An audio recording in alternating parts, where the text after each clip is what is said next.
Ho, ho, ho, hello, and welcome to the Christmas episode of the Culture Swally, a podcast dedicated to Scottish news and pop culture. And I will tell you this, boy, I will tell you this. I am joined, as always, by the man who loves a soft eject. It's Greg. How are you today, buddy? The thing is, in that bit, we're going to get to it later, I'm sure. But I know exactly where he's coming from there, because there was something satisfying about a chunky, like, tape player with, like, a soft opening door. You know, just glide open, never so, you know. The ones that sort of, like, popped open, like your kind of Walkman and stuff like that, they were always a bit kind of, my tapes. But like a nice slow moving one, you know? Well, as Rab says, it's a moment of sanity in a world gone mad. A soft eject. Soft eject. Yeah, I know what you mean. There was something very pleasing about that soft eject button. How are you? Everything good? Everything is good. My daughter has a boyfriend. Oh. So I was thinking, so like people who have been listening to the podcast, I was thinking this morning, people who have been listening to the podcast since the very early days, and I'm thinking of people like Henry, for example, who sent us a nice message the other day on LinkedIn, not LinkedIn, fuck me, on Instagram. My daughter would have been 12 when we started doing the Culture Swally, and now she's 16, and she's got a boyfriend. And if I'm honest, it's not my favourite. It's taken a bit of a adjustment as a father to get used to the fact that there's a boyfriend and he's here all the time. Is this the boy that you mentioned to me the other week, without going into detail? It's the very same. Right. So he's on a strike for the other week, but he's he's a nice kid. There's just, dads and their daughters, and, can he stay over? He can stay, but he's in a spare room, which is down the stairs by the front door, like far away from her, that kind of thing, you know what I mean? So we'll see it. You know what 16-year-old girls are like. She might have chucked him by next week, you know? Yeah, I can understand. I know from my brother-in-law and my nieces, he was probably quite protective to begin with, but now, my eldest niece, I think, has been with her boyfriend for quite a few years now, and he's part of the family, basically. Yeah. They've been all been on holiday together and stuff. So it's, it's different, I guess, because they're like in their 20s. Well, yeah.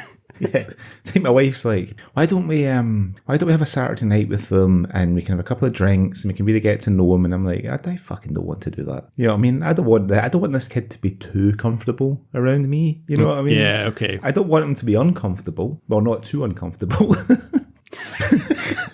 But I don't want him to be like completely comfortable being around, just kind of being around me. Like he's got, because of the events of the other week, he's got a little bit of nervousness around me, which is fine. I'll kind of keep that little twinge of nervousness for the foreseeable until we get to know him better. But yeah, it makes me think, because I remember when I was older than my daughter is now. Like I was like 18 and I started seeing a girl who was 2 years older than me, and her dad was from Liverpool, and she invited me around one Sunday night, and we were just sitting and we were in her room, and we were listening to some music and chatting, and we were sort of lying on her single bed, like facing each other but up on our elbows, like obviously fully dressed on top of the covers, and we were just sort of listening to the music and chatting, and her dad came in to ask her something, and he couldn't even look at us, and then he kind of took her out the room and he gave her a fucking bollocking. He's like, yeah, oh wow, this is our house, and blah blah blah, and and she's like, we're just listening to the music, Dad. You know what I mean? Like she's like, yeah, but he's on your bed, you're both lying on the bed,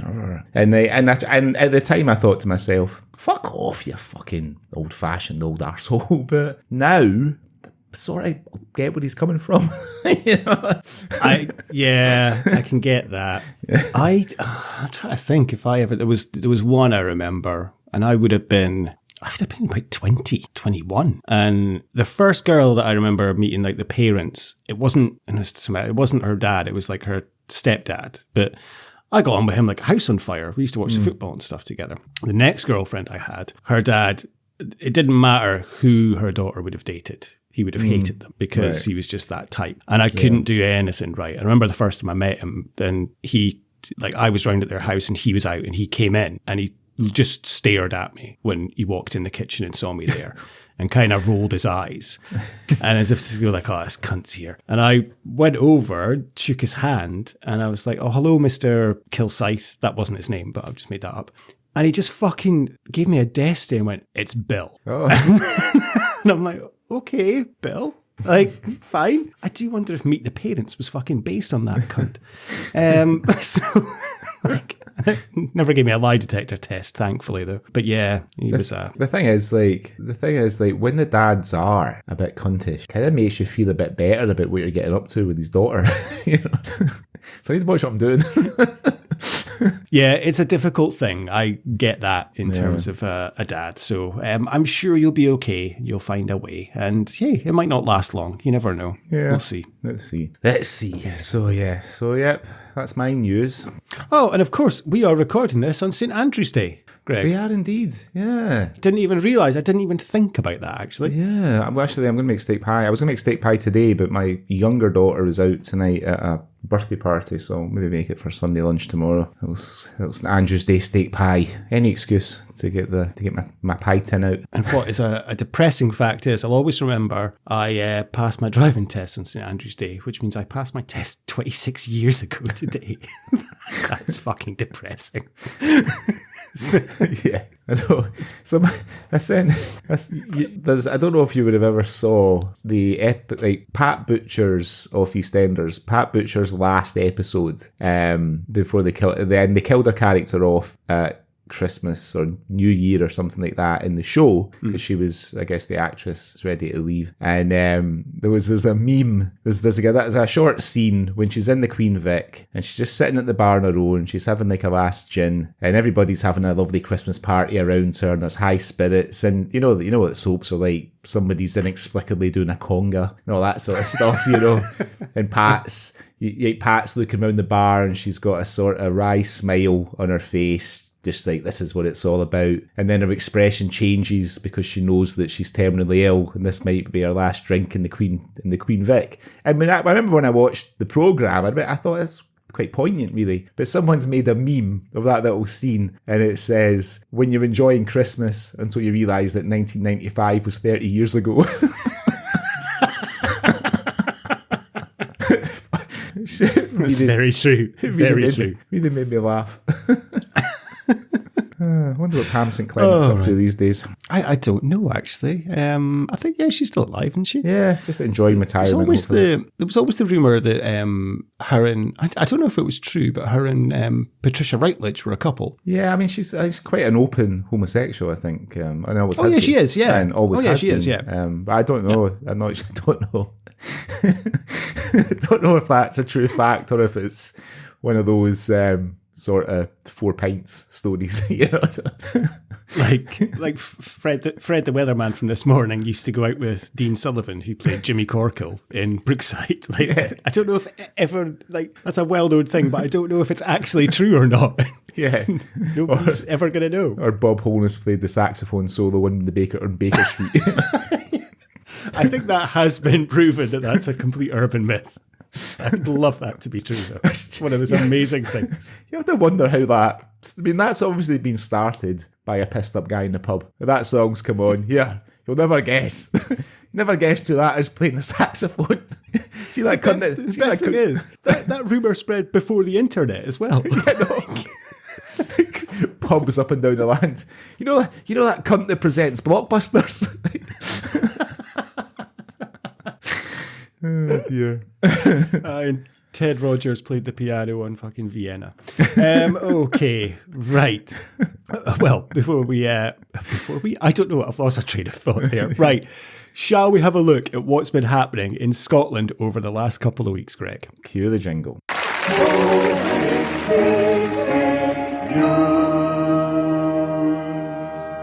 Hello, this is the Outer Hebrides Broadcasting Corporation, and here is what's been going on in the news. Okay, Greg, what festive stories, I don't think we've got any festive stories, have we?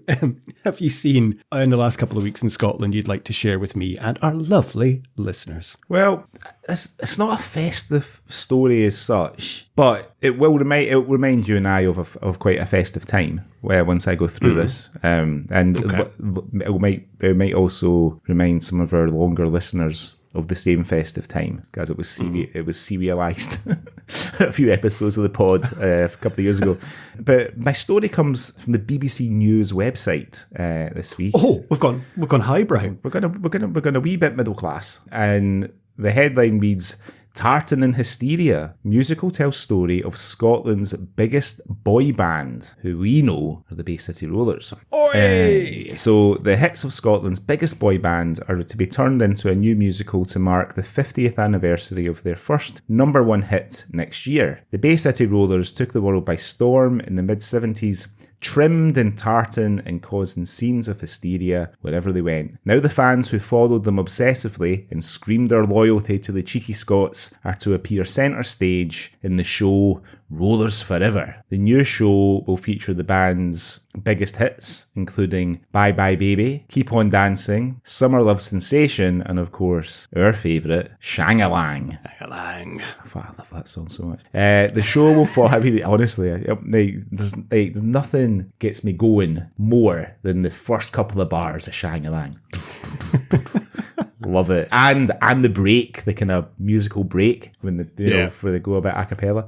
The show will follow the story of two Bay City Rollers superfans who meet up for a Saturday night and relive their teenage years following their idols, sprinkling some tartan stardust on the project. What a great expression. On the project is original roller Stuart Woody Wood, who is serving as artistic consultant. Woody joined the band at the age of just 17 in 1974, just before their success exploded with the hit Shang-a-Lang. He said the great thing about the musical was that it was about the fans who, like the band, have been around for 50 years. He said, thank God for the fans. They've kept it alive all these years. I can't wait to be in the audience and watch them react to it. I think they'll have their tartan out, which is not a euphemism, their scarves, and probably dress up for the occasion. Remembering their thousands of fans screaming and trying to tear the band members to bits, Woody said it all descended into a mass of crazy. Although they had great fun at the time, Woody said being a teenage sensation was not for the faint-hearted. He said he would not be able to handle it at all now, especially since he's not a teenager anymore, and at the age of 67, he'd rather stay at home. The play is written by the award-winning playwright Danny McCannon and directed by acclaimed theatre director Liz Carruthers. Also involved is current roller John McLaughlin.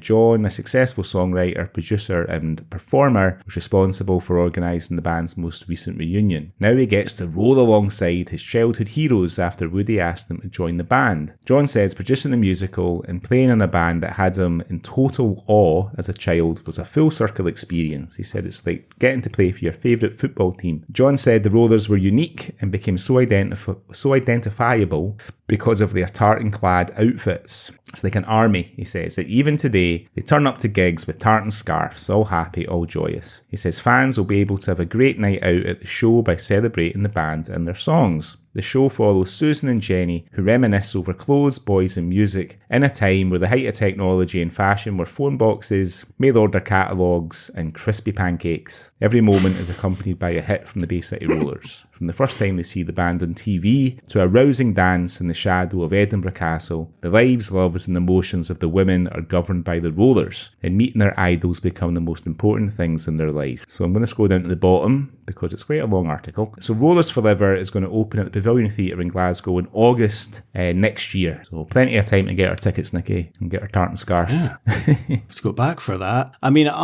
first of all, this is great. I think it's brilliant that they're being recognised, because the Bay City Rollers, I mean, I was too young for it, obviously. Yeah, me too. You were as well, really. Yeah. But they were a phenomenon. And I remember being up in the attic and finding my sister's tartan scarf and like denim jacket and her Bay City Rollers annual.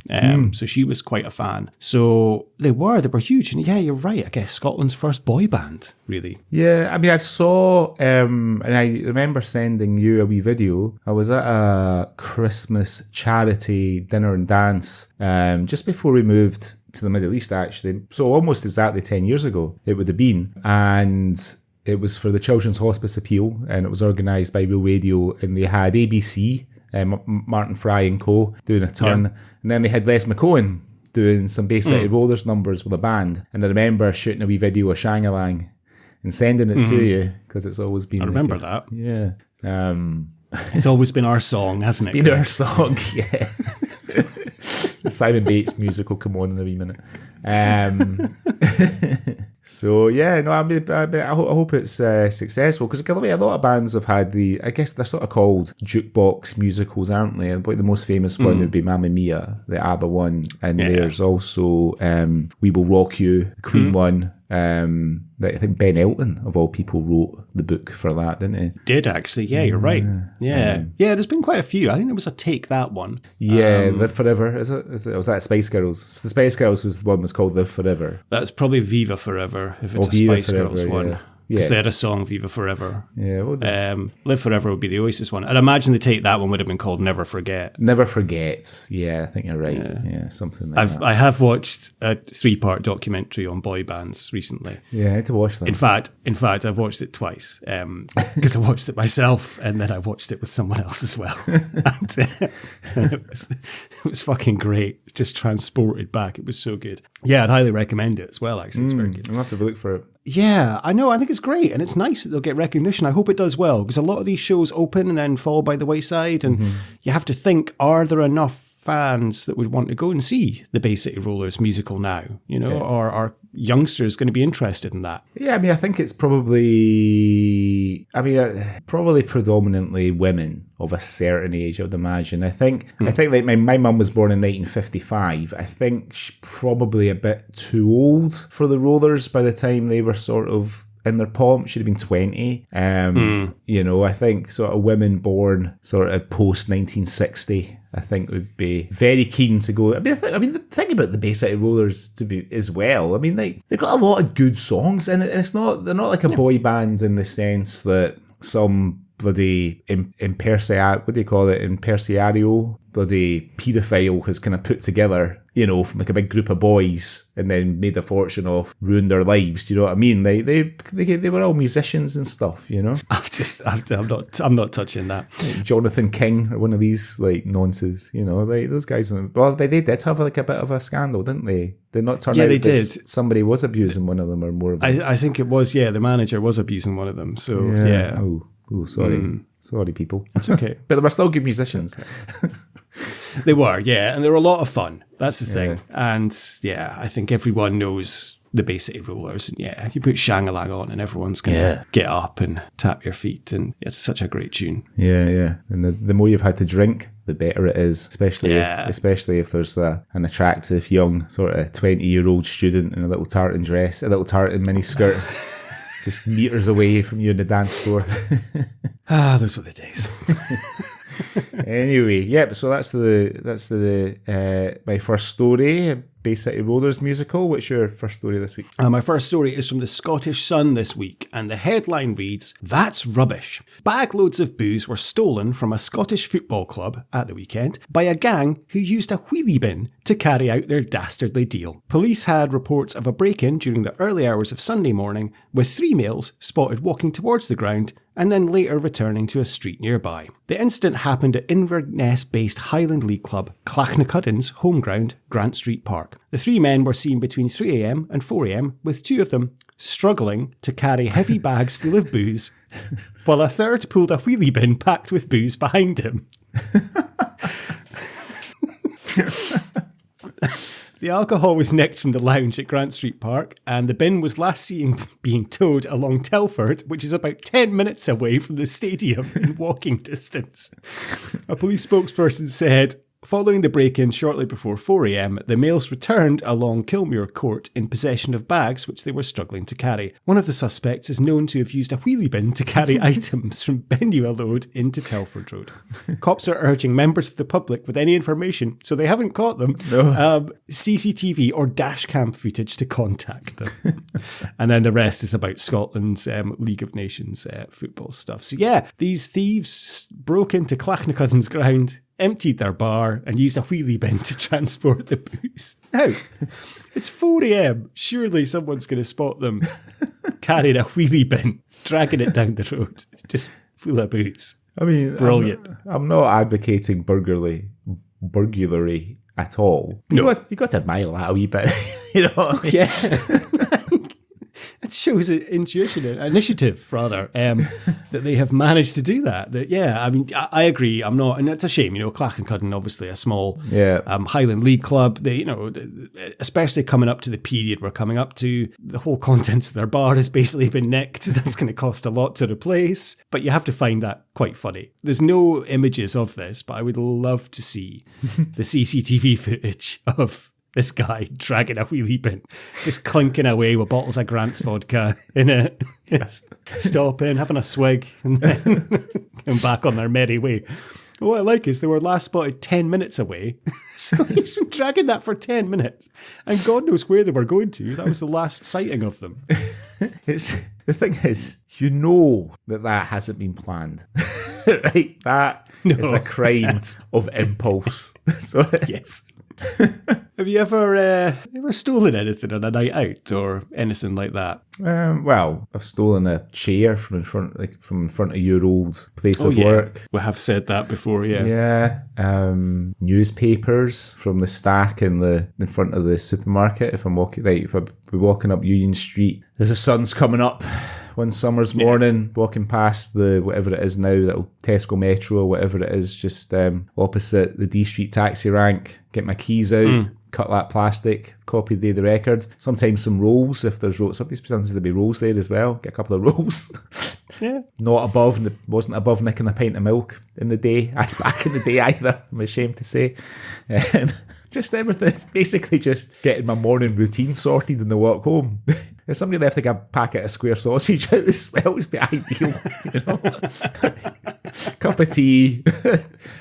I look at the paper, rolling sausage, off to bed for a couple of hours, and then away to work. Happy days. Yeah. Happy days. I thought that's why they left them out. Oh, yeah. Surely they're not leaving these out because they don't think anybody's going to nick them. Surely.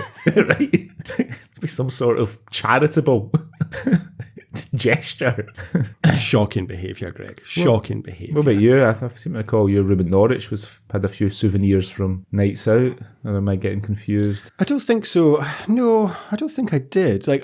Same as you, newspapers and stuff and that. There was one night we got the Amadeus bus up to Union Street and we were walking down to, it was Chris Plaver's flat. Lived just off King Street, and we were passing, there was a Threshers at the top of Union Street, and they'd left out their big chalkboard advertising all the deals, and we were like, that'd look fucking great in your room.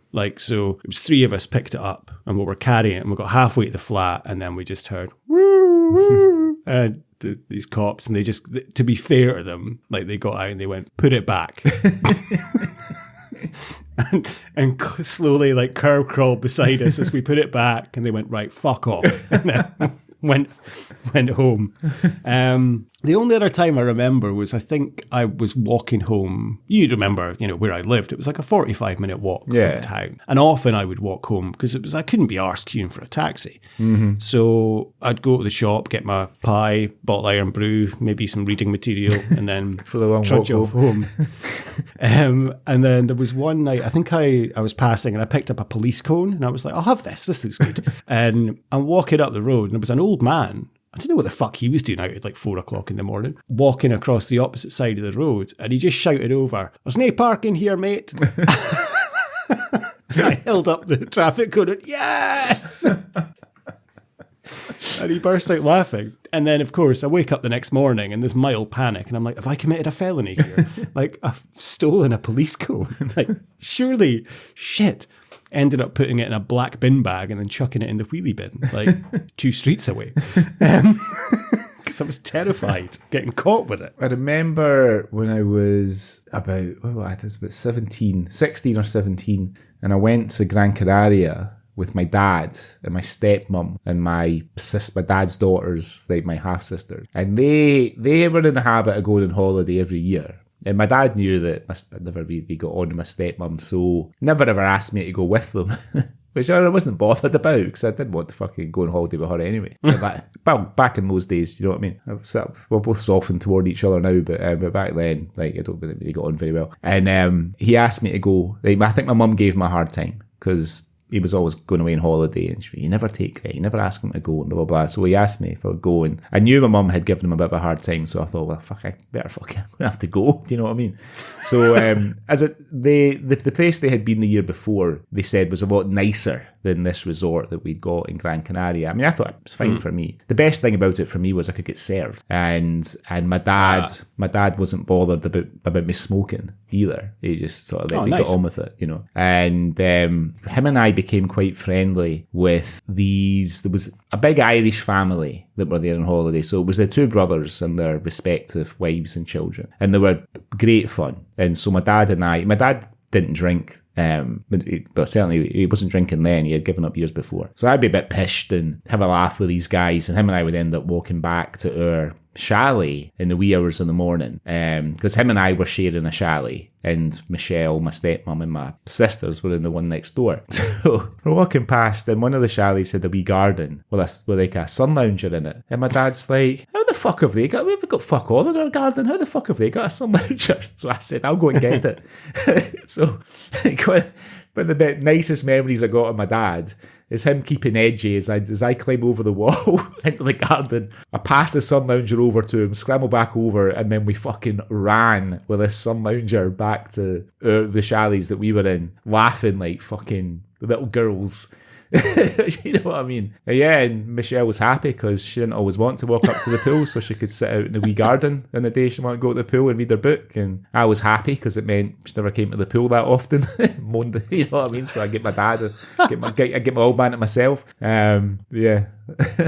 But that was definitely, it worked out well for everyone. Then. That was definitely alcohol fueled though. That what do they call it? I don't know. Big theft. Yeah, it's just theft. Yeah. Sun lounger theft.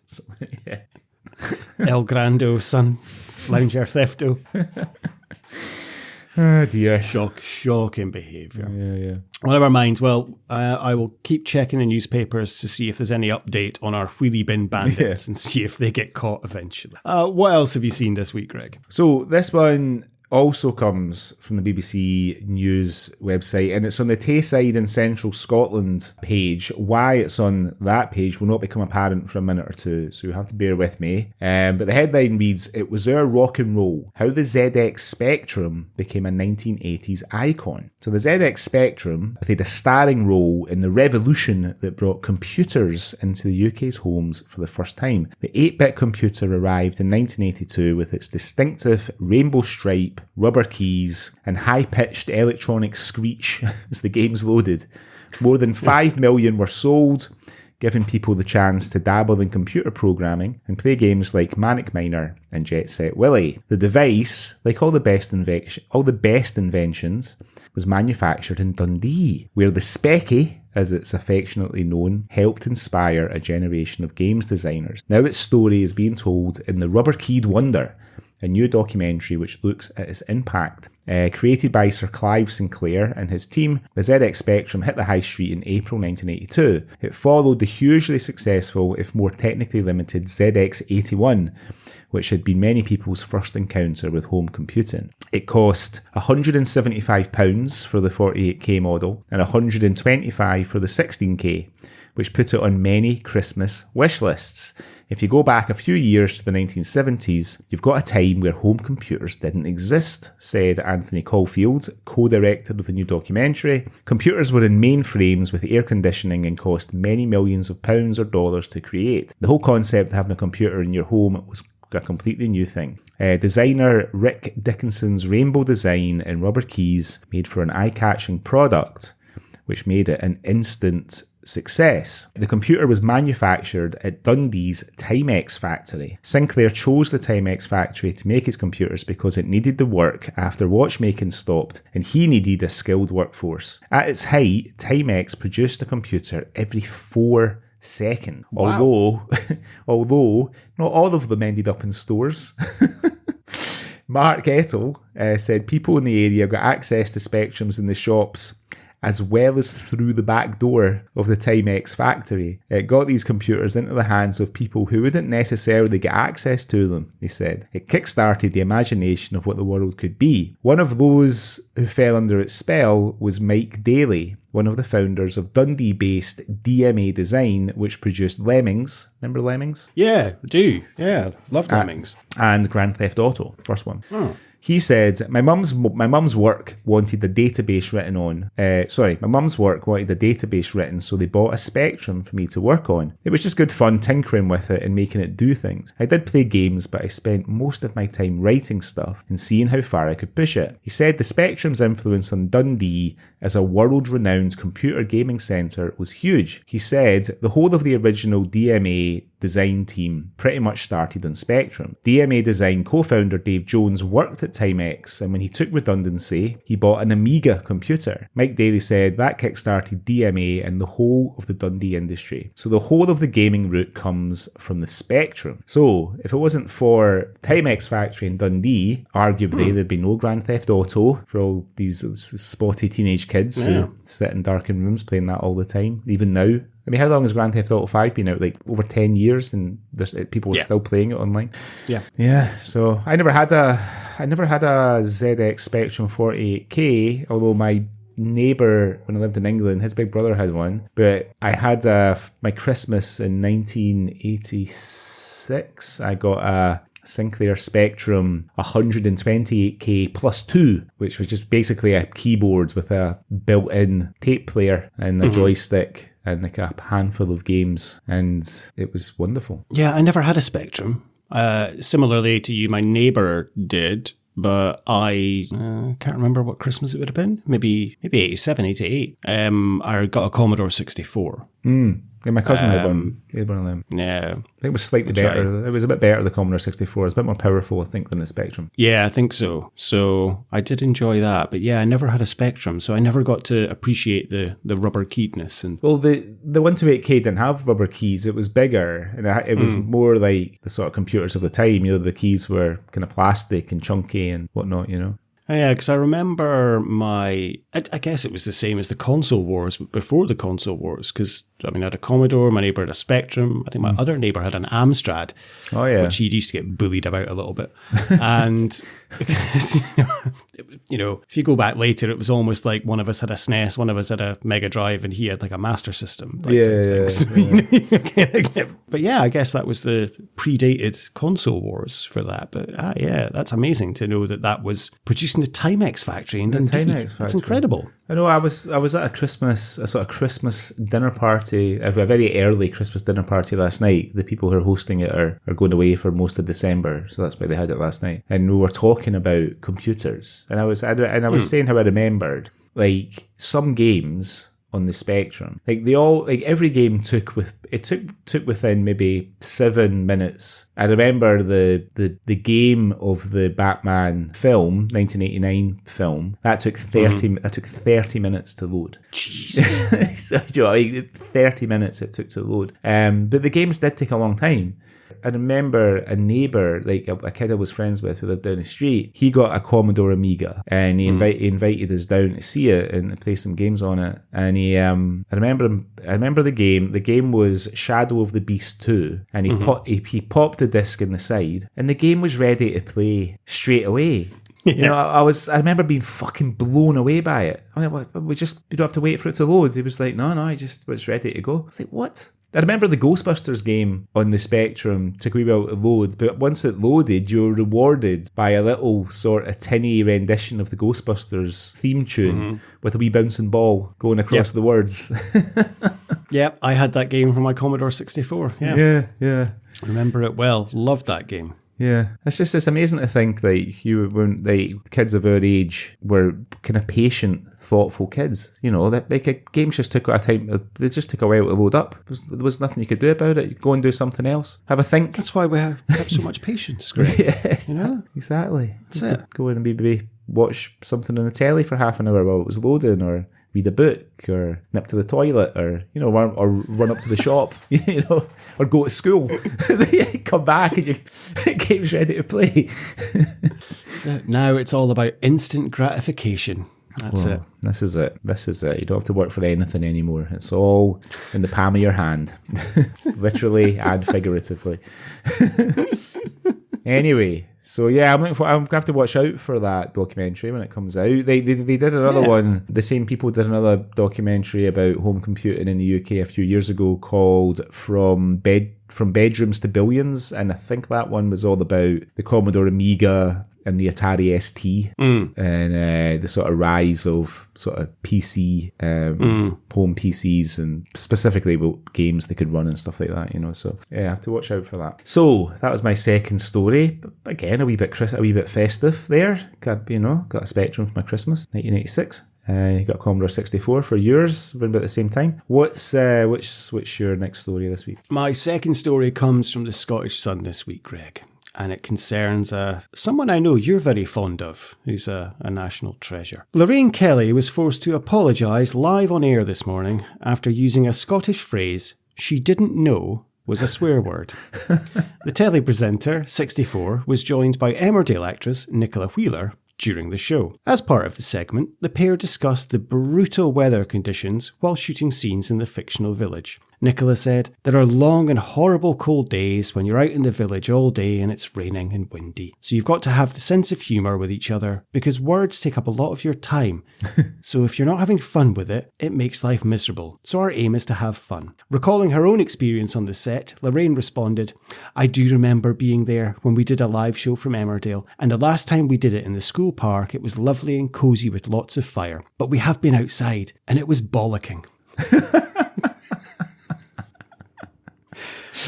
Nicola replied, "The village is like a wind tunnel because there can be a mild breeze around the village, but down that main street it's like blowing a gale every time." The show's viewers were quick to react to see the funny side of the blunder as they flocked to X to react. One person wrote, "Ah ha ha, Lorraine said bollocking on live TV." Another said, "Ooh, our missus, Lorraine just said bollocking, but live caption editor censored it to freezing." A third weighed in, "Did she just say bollocking?" And a fourth added, "Lorraine Kelly not knowing that bollocking's a rude word though." Red-faced Lorraine then apologised for the mistake later in the show. She added, "Now earlier on when I was talking with Nicola, I said a bad word. And I didn't know it was a bad word, because in Scotland, we say that word all the time. I really want to say it again, but I can't. But I said a word for cold, which you all know. But anyway,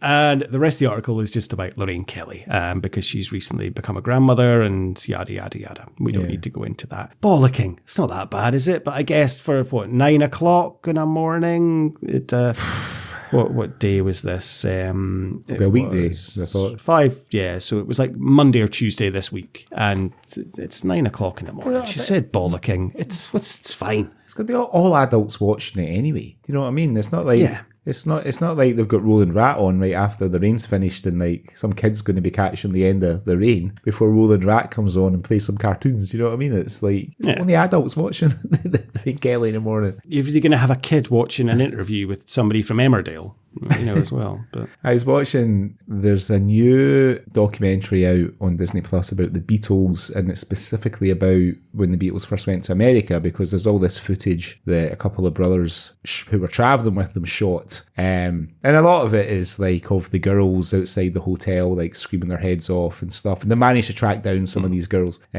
are now obviously adults, or just in the hotel rooms with the Beatles sort of hanging about and stuff like that, and sort of kind of fucking around and things. And there's a DJ, quite a famous DJ called Murray the K, who has managed to sort of ingratiate himself into the Beatles sort of little circus there. And there's a scene, I was watching it just this morning, and we were telling that story, really reminded me of it. There's a clip where he is on the phone to a DJ who's broadcasting at his radio station, and he's like, "Hey, it's Murray the K, I'm here with the Beatles, blah, blah, blah." And he's like giving each of the Beatles the phone to say something that's being broadcast live. I think it's John Lennon. He says, "Hello, it's John Lennon. I'm here with Murray the Wanker." Blah, blah, blah. hands him the phone. But obviously wanker isn't a word that's in the sort of American parlance. And Murray's misheard him. So Murray says, "Yeah, it's me, Murray the Whacker." Here are the Beatles. And I'm like, I had to wind it back. I'm like, did Lennon just call him a wanker? I wound it back. And he said, I'm here with Murray the wanker. I was like, Paul, what are you laughing at? I was like, you gotta watch this. Gotta watch this again. Oh, yeah. It's you never get that kind of nowadays. It's just always the great times. I mean, of course, it's always the famous one of 5-star being on Going Live. Or, why are you so fucking called shit? A bunch of wankers. Yes. Oh, yeah. Oh, is it? There's two. Is it Matt Bianco and 5-star? One of them get called wankers, and one of them is why are you so fucking shit? I can't remember which order is, but yeah, that was the two. And then it was always kind of censored after that. So whenever there's a delay. There's a delay. I think they put a delay in so they could cut it. The thing is, like those clips are funny, but as I've got older, like I don't feel sorry for Matt Bianco because he was a fucking wanker, but when I see 5-star, I feel a wee bit sorry for them because you know what I mean. They're all quite young, you know, and they've had a bit of success. A couple of records in the top 10, like some kids giving them abuse on Saturday Superstore, like first thing on a Saturday morning. I was like, it's a bit of a shame, you know. Just come here to sing my song, and I'm just getting abused from some fucking kid that lives in Tilbury or something. Like, yeah. But what would you rather have? Would you rather get a bit of abuse from fucking John and Stepney on the phone in, or would you rather be interviewed by the fucking Calypso, the Brexit Calypso wanker himself, Mike Reid? Get a bit of abuse on the phone. So a 12-year-old, I think. Brexit Calypso. Oh dear. I think I'd probably get abuse from some little kid. Yeah, definitely. So yeah, that was Lorraine. It was bollocking, but never mind. It sounds like she got a bollocking for it as well, and had to apologise live on air. Never mind. Have you seen anything else this week, Greg? No more stories from me this week for Christmas. Well, it is Christmas time, so I had a little thought this week, and of course, it's getting to that time where people are probably going to start watching Christmas films. I mean, tomorrow as we record, it'll be the 1st of December. So that's, maybe the appropriate time to start putting them on. Mm-hmm. So I picked 3. I'm not a big fan of Christmas, as you know. I'm not a big fan of Christmas films, but there are 3 Christmas films that, quite enjoy. So I wanted to put to you a famous Christmas film, but I would like you to reimagine it in Scotland. So Scottish cast, what the storyline would be, how it would go. Yeah? Okay. You all right on board with that? I've picked 3 films, and sorry to put you on the spot, but I think I'll just throw it to you. So the first of all is my favourite Christmas film of all time. And I've had this conversation over the last few days that it is a Christmas film. And I will be watching it this Christmas. Die Hard. The greatest Christmas film of all time. How would Die Hard work in Scotland? What are you thinking? Okay, so I think it's not going to be called Die Hard. It's going to be called Hod That, right? Hod that, right? So Alex Norton is he's a dishwasher and a former SAS assassin, right? And he's completely let himself go since he left the service, but he's had to do that because he's had to make himself completely unrecognisable because people are looking for him. He's seen and done things for his country that he's not proud of, The last straw was when he discovered the high levels of non-Surrey in the royal family, and he was like, right, that's it. I need to stop doing this. So he's living a quiet, overweight life to protect himself, and he's working as a dishwasher at Edinburgh Castle on the evening, on Christmas Eve, for a big SNP, Scottish National Party Christmas dinner, right? And his wife, who's played by Lulu, she's a high flyer in the SNP, right? And she has no idea because she doesn't even recognise Alex anymore because he's completely let himself go. You got to understand. Okay, this was like he's gone from sort of Freeman's catalogue 1985 handsome to sort of Alex Norton 2024, right? Lulu completely doesn't she doesn't know, but Alex is never too far away. Always just keeping an eye on her. So then the dinner is stormed by this militant English unionist group led by Lawrence Fox, right? They've got Lawrence Fox in to play the baddie, right? So Lawrence Fox, it's a Lawrence Fox type character played by Lawrence Fox. So Alex is out by the bins, smoking a Kens at his club and eating it. Smoking a Kens at his club and eating a turkey leg that's come back off a table. And he hears gunshots, right? So he climbs into one of the big bins to hide from the baddies. Like a big biffa bin. So when he thinks the coast is clear, he starts to struggle out the bin. But in the process, his checked chef trousers get caught in the bin latch and get ripped off, right?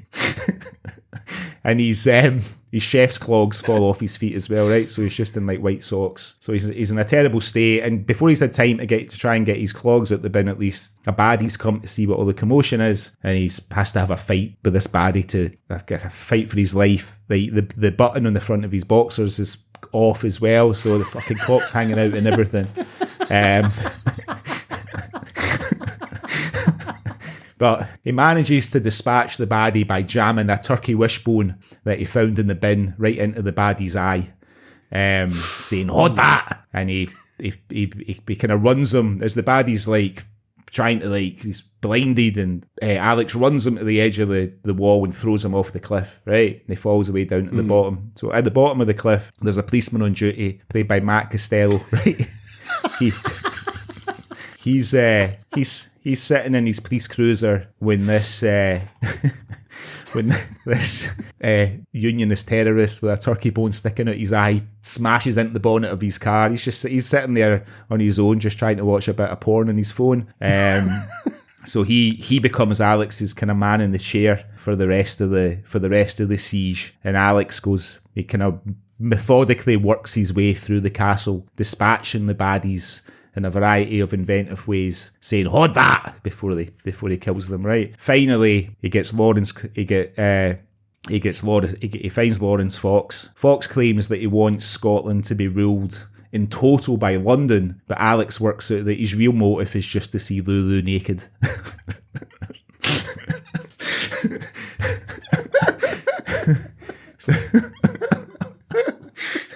He's not a freedom fighter. He's just a fucking pervert, right? So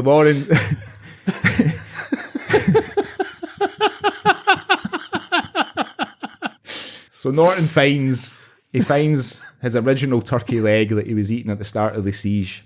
He rams it right up Foxy's arse and throws him off the top of Arthur's seat. And then it kind of turns out after that due to a bit of a mix-up, instead of a stuntman doing the fall for Lawrence Fox, Fox is actually thrown off the cliff for real in a tragic accident, but nobody gives a fuck because he's a cunt. And then the credits roll. So that's Hold That. Does he have a quip? Obviously John McClane has yippee-ki-yay motherfucker. So when he's throwing Fox off, is it like, Hold that, you dauber? Yeah. Hold that, you guffy cunt. You fucking mad dafty. Yeah, so and then there's a happy ending. Alex thinks that there's no way that Lulu will recognise him, but when she wipes the kind of turkey grease off his face and pulls at his cheeks a wee bit, she sees the man that she was in love with. So then that's beautiful. By the time Hold That 2 comes out, Lulu's had Alex in the gym. She's got him whipped back into shape. He's back to his 1985 fighting weight. Obviously, there's the wonderful part at the, in Die Hard, you have the relationship between John McClane and Al. Yeah. And, there's some very touching moments where Al says he's never fired his firearm again because he accidentally killed a kid. Spoiler alert for Die Hard if no one's seen it. But at the very end, everything's happy. Bruce Willis has saved the day. And then one of the terrorists comes out and all of a sudden Al blows him away. Does something similar happen where Matt Costello, because he's been watching porn on his phone in the car, does he spray some jizz in the guy's face to blind him or something? So what happens is Costello just can't wait to get back to his scud, right? So even though people are out putting blankets around Alex's shoulders and around Lulu's shoulders and stuff and all that, and then the terrorist who we thought had died comes rushing Alex Norton. Costello's hands are all sort of clammy with his phone's all slick, right? So he's trying to get a grip of it. It fires out his hand, hits the terrorist in the head, and he's dispatched quickly by a waiting policeman. That's amazing. I would love to watch that. That's fucking brilliant. Just the sight of it's an image in my head now of Norton climbing out a fucking big industrial bin and snagging his trousers. Oh, you fucking bastards! Grazing his bell end on the. Grazing his bell end on the chuckies as he's rolling about. And then when they make the video game of the film, so like in the PlayStation video game for Die Hard Trilogy, where John McClane's feet had its own energy gauge, Alex's balls have its own energy gauge as well. He used to find power-ups to keep his balls protected when he's fighting with terrorists. Like a wee tub of Sudocreme. Yeah. Wee tub of ice cubes, that kind of thing. Oh, wonderful. Right, fantastic. Okay, yeah, I would definitely watch that. Second film, it's another Christmas classic, Gremlins. Gremlins is a Christmas classic, and I don't care. It is. I will have words with anybody who says otherwise. Right, so Gremlins has got 3 working titles. The first one is McGremlins, right? Very good. Okay. The second one is Beasties, and the third one is the third one is Bastards of Christmas, right? Gremlins did spawn some copycats like Critters, for example. So I could see a Scottish version, Beasties. Yeah. I'm going to watch Critters. It's on IPTV. Like all 3 of them are on there. I've not seen them. For years. Yeah. No, there was another one called Ghoulies as well, which had that famous scene, the guy getting his balls bitten off by one of them hiding in the toilet. And that was even the cover of the video, wasn't it? Him popping out the toilet. Yeah, we watched that at Cub Camp, so it did. I was about 10 years old. Yeah, a rough night. Right, so Beasties. Bobby Carlyle he's a sort of luckless inventor, kind of down in his luck. Who lives in Stonehaven, right? Just the little town just south of Aberdeen. His son's played by Lewis Gribben. From Get Duke. Yep. So Bobby brings home for Christmas for Lewis this mysterious wee creature that he's bought in Paddy's Market off this Ukrainian guy in Glasgow. And it was like a cute wee creature that does the slosh when it listens to music, right? So where Gizmo sort of sings, this wee creature does the slosh whenever there's a sloshable song playing, right? It's got a wee tartan pattern in its fur, and it wears a wee tam o' shanter, right? Cute as fuck. But the Ukrainian guy's given Bobby some rules that they must stick to, right? Only feed it shortbread. Don't ever spill iron brew on it, and never ever let it get its hands on a can of purple tin. Whatever you do.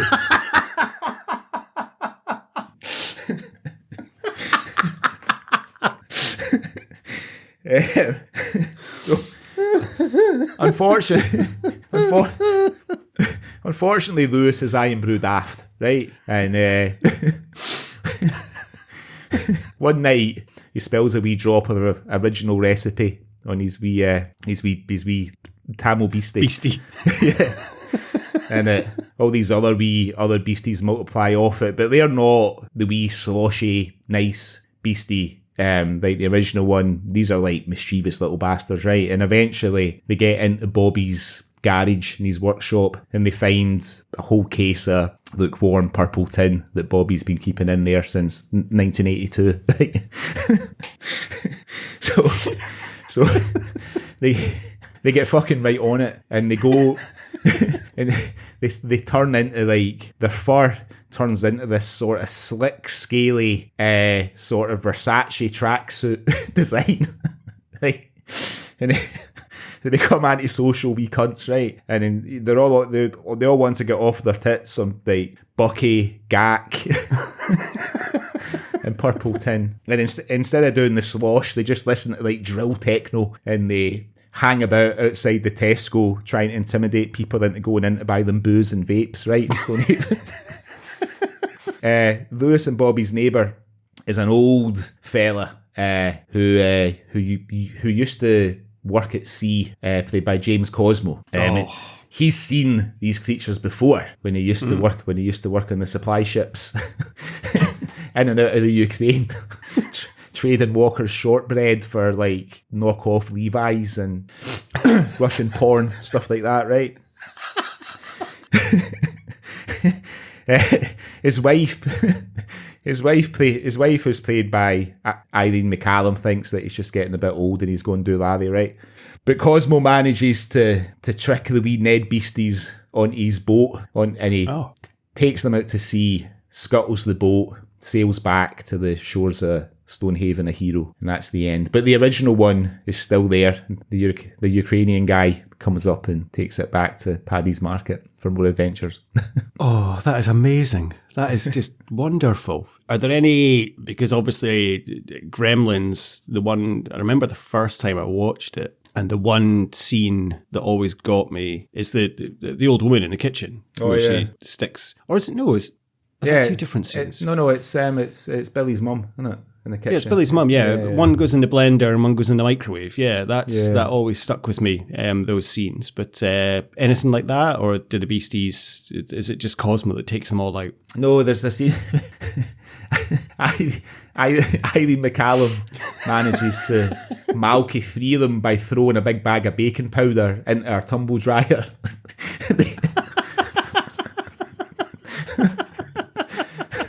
They go scuttling in after it, and she turns the tumble dryer on and then knocks it on its face.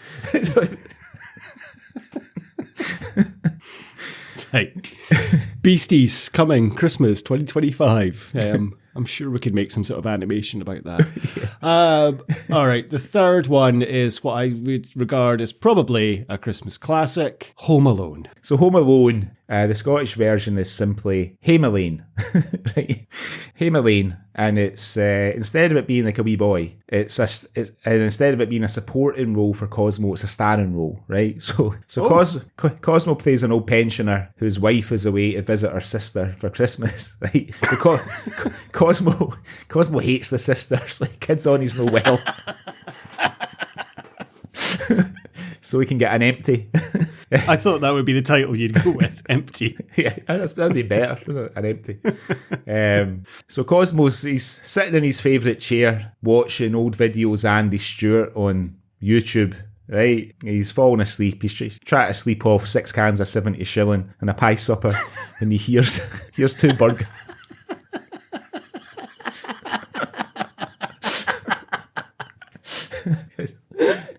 He's having a great time. He's fucking smoking in the house. You know what I mean? He's cutting about in just his dressing gown. He's living his best life. But he hears 2 burglars at the end of the drive trying to work out if there's anybody in, because the wife's taken the old Volvo S90. So there's no car in the garage, but obviously the living room lamp's on. So the burglars, played by Stephen McCall and Johnny Mitchell, were trying to figure out whether they've just got their lights on timers or whether there's somebody in. Right? So Cosmo hears them. And he sort of slips into the hall as Stephen McCall's got his hand through the letterbox, having a feel to see if he can get to the handle. So Cosmo gets him by the hand and breaks his fingers back, right? Breaks his wrist. So he's trapped in the door. He then opens the door, dragging McCall into the hall.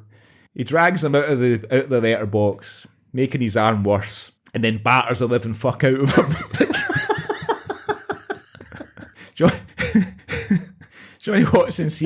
Johnny Watson sees what's going on and fucking shoots the urgent crawl away up the road. Even Stephen McCall to get an absolute humiliating battering from Cosmo. When he's satisfied that, when he feels that McCall's had enough, he phones the police station up in the town centre. Luckily, it's a policeman he knows that's on. Of course. So the policeman comes down. Between them, they drag Stephen McCall to the end of Cosmo's drive. Leave him in the road.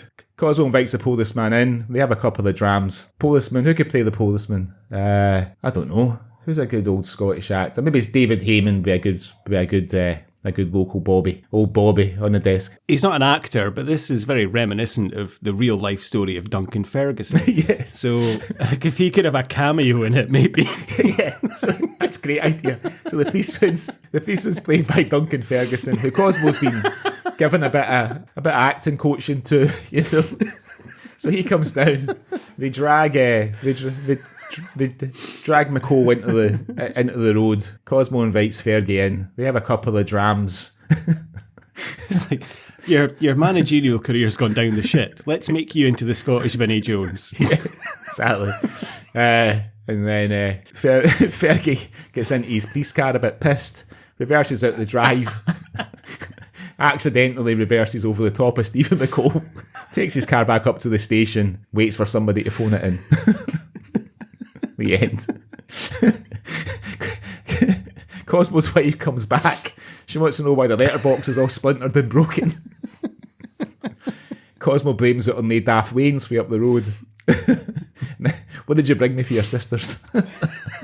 Credits roll. Oh, that is amazing. Yeah. I think I'd like to see all three of them. Yeah. I think Haddad is definitely that. Yeah. Starting strong. Actually, I'd watch all of them. They all sound amazing.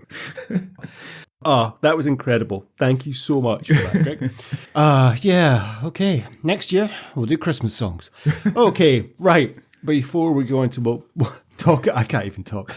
Before we go on to what we're going to be talking about today, let's have a little word from our sponsors. And our sponsor is Doric Skateboards, a skateboard brand created by Gary Kemp, whose main focus is to explore the people and culture of Aberdeen and the northeast of Scotland, creating designs to reflect life in that wonderful area that I hail from. Doric Skateboards screen print their own decks in their new studio by Gary's fair hand, and they have produced some amazing designs over the years, including an Annie Lennox-inspired board, a Robert the Bruce deck, and a Plenty of Pop deck inspired by the old Bonaccord trucks that used to drive around Aberdeen delivering fizzy juice. Doric Skateboards also replicate these amazing designs onto their clothing on 100% organic cotton tees, hoodies, and sweatshirts, and they also produce beanies, caps, mugs, pin badges, and stickers. Gary regularly collaborates with local artists to ensure he brings the latest designs to the market, but always with a Doric twist, including the latest butt redesign based on the famous Aberdeen Breakfast of Champions, and the beautiful Northfield Tower design, a love letter to the Eiffel Tower of Aberdeen. So check Doric Skateboards out for yourself at doricskateboards.com and follow them on Instagram at Doric Skateboards to see the amazing designs on offer. And we are delighted to be able to offer you 15% off as listeners to this podcast. All you need to do is head to doricskateboards.com, have a look at all the amazing decks, stickers, badges, hoodies and tees on offer, and enter the promo code SWALLY. That's SWALLY, same with its name as this podcast, all in block capitals, and get your 15% off. That's doricskateboards.com, link in the description of this episode. So, it was your choice for our Christmas episode. So why don't you intro what we've been watching for this festive episode of the Culture Swally? Well, as you've said, Greg, it's Christmas. So what better way to celebrate than with the man himself, Mr. Rab C. Nesbitt. Originally a recurring character in the BBC Two sketch series Naked Video, which ran from 86 to 90, and we did cover on the Culture Swally many moons ago. A pilot episode was made for BBC Scotland in 1988, which was a Christmas special entitled Rab C. Nesbitt's Seasonal Greet. It was broadcast on the 22nd of December 1988 and then repeated on the network the following year. To hard-drinking Govan resident Rab C. Nesbitt, there is no magic for Christmas when you have no money and he cannot share his long-suffering wife Mary or teenage sons Burnie and Gash's enthusiasm for the festive season, preferring instead to comment cynically to camera on its commercial trappings. The ultimate betrayal is seeing neighbour and best friend Jamsie Cotter working as a department store Santa, which leads to a fight and a spell in jail for Rab. This episode contains cameos that I can't believe from Andy Gray, Mary Riggins, Gerard Kelly, Ian Cuthbertson, Ricky Fulton, Jonathan Watson, Jerry Sadowitz, Peter Capaldi and Andy Cameron. This is a stone cold classic, and this was the pilot episode, which then went on to become a series. I think it ran for 9 or 10 series, Rab C, Nesbitt. We have covered the first series on the podcast, which in fact is our most popular episode to date. What are your memories of, I mean, Rab in general, which I know we discussed in the episode, but it was a long time ago. And had you seen this episode before, the Christmas one? I think I had seen it before because the bit when he lets Burnie lick his bandage. Yeah, I remembered that. I remembered that when I saw it, but I didn't remember everything about it. I mean, I would only have been like 11 or something when this came out. But I remember my dad letting me watch naked video when I would go and stay with him. And him and my stepmom both really liked it. And my stepmom's got a connection to Elaine C. Smith. I'm not exactly sure exactly what the connection is, but I don't know if they knew somebody in common or something. I'm not sure. But I remember it was always one of the best parts of naked video was the Rab C. Nesbitt moments.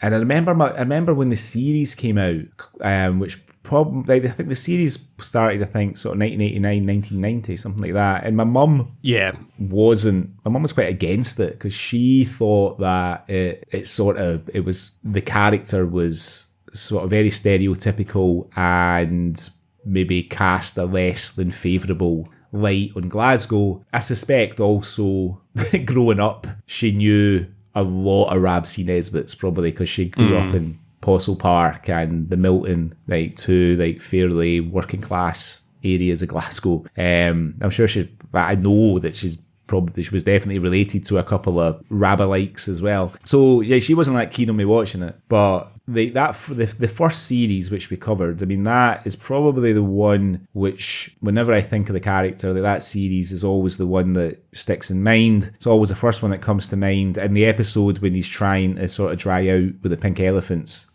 especially, 'cause I think that was the first episode that I saw. But I was very familiar with the character. My dad would have taped this for sure when it was on, because my dad was one of those guys who would tape like whole series of things that he liked and keep them forever. Yeah. You know, like when I was cleaning out his bedroom when he passed away a couple of years ago, he had like tapes of like Blackadder Goes Forth that he taped probably the first time it came out, and Chewing the Fat, and he would tape films off the TV that he liked to keep, you know, like A Man Called Horse was a favourite film of his, Excalibur and all that sort of stuff. You know, his bedroom cupboard was just full of these old Scotch tapes full of 1980s and 1990s stuff that he'd kept in tape. So like I would watch naked video on that he had recorded when I went to stay with him, and I'd watch Rab C. Nesbitt as well.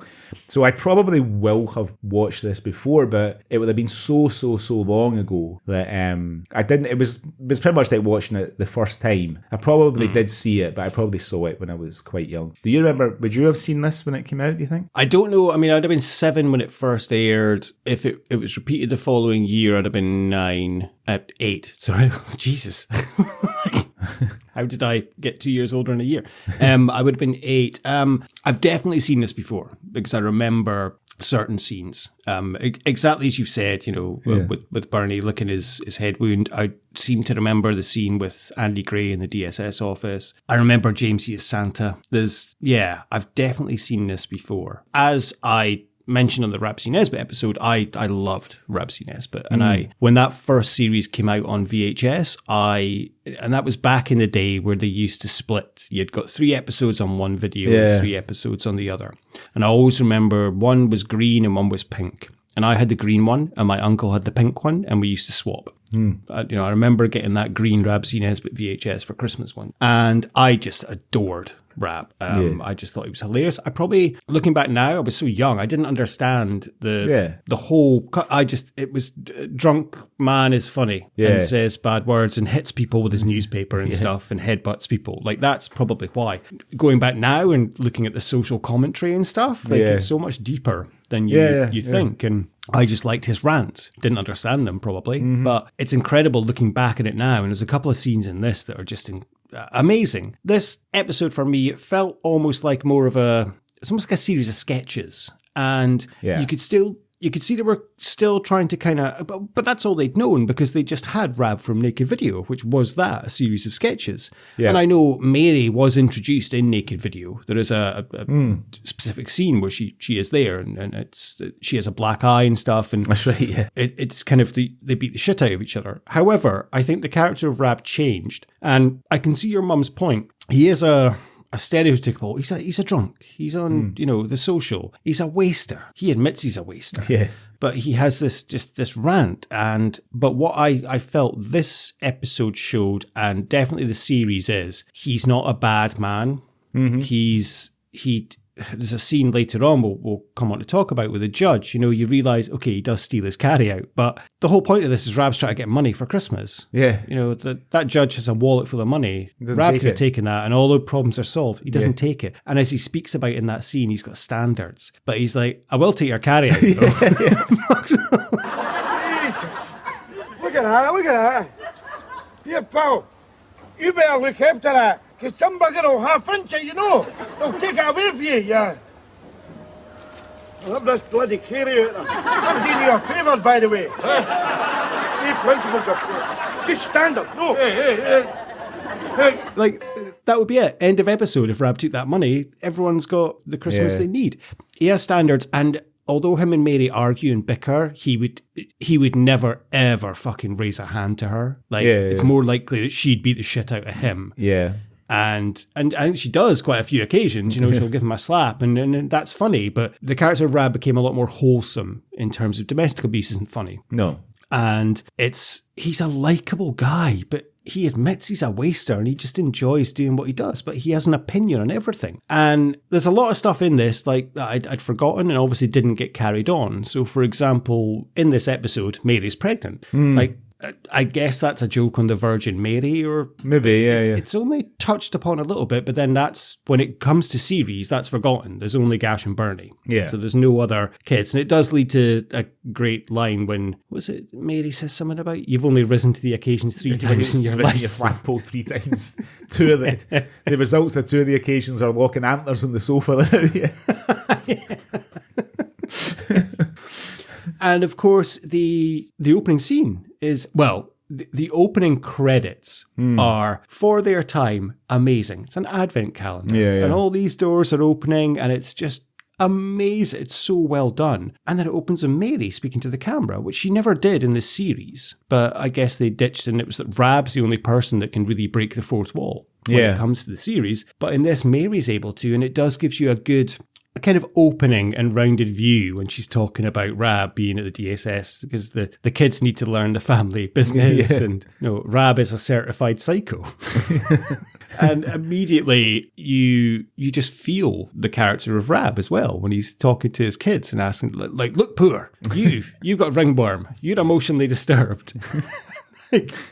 But very prevalent, like when he's speaking to Jamsie, and Jamsie's like, I agree with you, you take away a man's family, and what have you got? Money and freedom. You want me to go in there with you for moral support, like? No, Jamsie. I mean, no offence. Ain't taking that. No, but I mean, that's his family, Jamsie, And when all's said and done, a man's got to look after his own family. All right? You're right, Rab, you're right. That's very true. Because, I mean, take a man's family away, Jamsie, and... What's it got? Nothing. Nothing, Rab, nothing except money and freedom. What good money and freedom are like to me, A man that has other riches. A man that has the fruit of his loins standing here erect in front of me. What the hell are you doing, by the way? I'm working on my motivation, Dad. I'll stick my toe up your crevice for that motivation. Well, that's the thing, because the interesting thing about the programme is that, if you think about the 2 Doors Down pilot is sort of similar to this in the sense that, although 2 Doors Down is not set at Christmas, it's set at New Year, but by the time the programme becomes, it gets commissioned and becomes a series, a lot of the elements have changed. The house, I remember the house in the 2 Doors Down pilot was a wee bit fancier, wasn't it, I think, as I recall. And, there's characters in it that don't make it to the TV show. There's some, obviously Jamie Quinn replaces Kevin Guthrie and stuff like that. Whereas with this, it's not a lot of the elements are that changed, really. Like, obviously, Alex Norton doesn't make it to the TV show as Dode, but Brian Pettifer's there, Tony Roper's there as Jamsie, the Nesbitt family are all even the set that is their house is exactly the same. You know what I mean? Yeah, the only real differences I could see is exactly as you say, Alex Norton gets replaced with Ian McCall, but it's the same character, it's Dodie. Yeah. And the one thing missing from this pilot for me is Barbara Rafferty as Ella. Yeah. She's not in this or mentioned at all, which I thought, because you don't know if Jamsie is married or anything. He never mentions anything. Yeah, well, he mentions family, doesn't he? But he doesn't, so there's no suggestion, because like in the series, they don't have children, the Cotters, do they? The Cotters, no, they don't know. I think there's a whole subplot about that, about how Jamsie can't perform or something. Yeah. But even, you're right, like even the barman, Dougie, played by Charlie Sim, is the same actor that played, in the set of The Two Ways is the same as well. Yeah. So there was a lot that came from this that moved into the actual series. Just a couple of, basically that. And obviously Mary being pregnant was never mentioned again. But it's like you say in Two Doors Down, the whole plot of that, the whole plot revolves around the Hogmanay party, but there's a big subplot about how their other son is coming home from the army. Yeah. And that's the big ending. He's never mentioned ever again in the series. No, Like he was just wiped from existence. Yeah, I suppose maybe like they've, on this occasion, they've had the advantage of, because I think, Jamsie does turn up in naked video. He might not even, the character might not be fully formed, but I suppose they've probably been able to test some of these elements in sketches and things, before they get to the stage of writing a sort of Christmas pilot, which maybe the Two Doors Down guys weren't able to do that, And you're right, Jamsie does pop up occasionally as just kind of this other Jakey in naked video, whereas here he's already kind of fully formed. Yeah. Like they're talking about him, how he had to change his name because he owed catalogue money. So he had to change it by deed poll. Like, I knew what his name was before. Yes, it's just ridiculous little things like that just make it so funny, and you just get because even throughout the series, Rab, it's his best friend, and him and James, but they always end up arguing at some point about something that Jamesie's done to piss him off, because Rab is a man of standards and principle. Yeah. So when they've all said they're boycotting Christmas, they want to boycott Christmas, and for Jamsie to have to do this, and when you see him as Santa, it's a beautiful scene when he's like fucking a Govan team tattoo. It's like, wait a minute. He's got a bottle of iron brew between his high-tech trainers. It's so beautiful. And that's a wonderful scene where Jamsie just keeps shouting in the kid's face, ho, ho, ho. Yeah, I know. 2 seconds. I need to still be Santa. With this, the wee boy asks him for Stephanie Beecham, and he says, "Oh, well, don't know about the hat. I'll try." I can't remember what the consolation was. I can't remember either, actually. Now I don't know if I'd written that down. So obviously to talk about, Rab, Gregor Fisher, fantastic Scottish actor. He's just got a new show come out, which I haven't watched yet. No, me neither. Which I've been really meaning to, with Greg McHugh, who, I'll have cut that out of this episode, actually, when you were talking about Greg McHugh. Actually, let's relate to Two Doors Down. I need to watch it because it does look really good. Only Child. Now, obviously, Gregor Fisher will always be synonymous with me for Rab C Nesbitt throughout, the whole of Naked Video. Well, he appears on, I don't know when did I introduce the news clip on this, but he appears on every episode of this podcast he's the one that does our news jingle. Yeah, he does. Yeah. And I think Rab C Nesbitt made him such a character. Of course, he was in Scotch and Rye beforehand, and then, of course, just the boys' game Nesbitt as well. And then, he is. He's in a film I want to do quite early next year as well. I think he was in an episode of City Lights, and then The Baldy Man, of course, was like another kind of spin-off, and Parahandy. Now, the last thing I saw him in was a show called The Cockfields. I don't know if you Yeah, I ever watched that. So the one I saw the pilot, and he's not in the pilot, is he? It's a different actor who plays the father who passed away, I think, didn't he? So the pilot and the first series, it's Bobby Ball. Bobby Ball that plays. That's it, yeah. Sheila Johnson is the mum. Yeah. And then Bobby, I listened to a podcast. It's David Earl and Joe Wilkinson that wrote it, and Joe Wilkinson obviously stars in it. And they said that literally they just finished writing the second series, and then they got the phone call that Bobby had died, and they were like, right, what do we do? Do we just scrap the character? What do we do? And then they recast with Gregor Fisher, and it's beautiful. He plays the role so differently, but so similar as well. Yeah. And he's great as this cantankerous kind of old Scottish man that's just, pensioner. And I think it's probably quite a similar character from what I've seen of Only Child that he's playing in that. Right, okay. So I guess he's kind of made his little niche now, but I don't know. I need to watch it, but I did read one review that said it's very good. Yeah, I need to see it. I've not had a chance to check it out yet. I was watching him on, so there's on YouTube, there is an appearance that he did on Wogan around the time that the first series Rab C Nesbitt came out. For overseas listeners or younger listeners, Wogan was the chat show hosted by Terry Wogan that used to be on at like 7 o'clock, like most nights of the week, like after the news. I think it was a bit like the sort of like the kind of Tonight Show is, or the Late Show is in the US, only it wasn't on that late. And he's on there with Griff Rhys-Jones and Adrian Edmondson, because they were promoting something. Not that he was in, so they had their bit, and then he comes on and he's interviewed, and he's, I think, but he says himself, he's quite humble, especially when it comes to Rab C Nesbitt, because, he's the same in this interview. Wogan's saying, how do you create a character like Rab C Nesbitt? And he's like, well, I didn't create the character. The character was, was written. I just acted the character. You know what I mean? He said Ian Pattison created the character, and he's a fantastic writer. He said, it's writers and directors and producers and everything. He said, I'm just acting here. I didn't create the character. But once I had watched that wee clip, there's another clip from the same show, and he comes on in character as Rab C Nesbitt and has an argument with Terry Wogan. Which I would urge you to watch. It's only for a couple of minutes, and it's at the top of the show when Wogan's introducing his guests for the evening, and Rab just wanders onto the set and has a row with them about how his program's gone downhill. Really,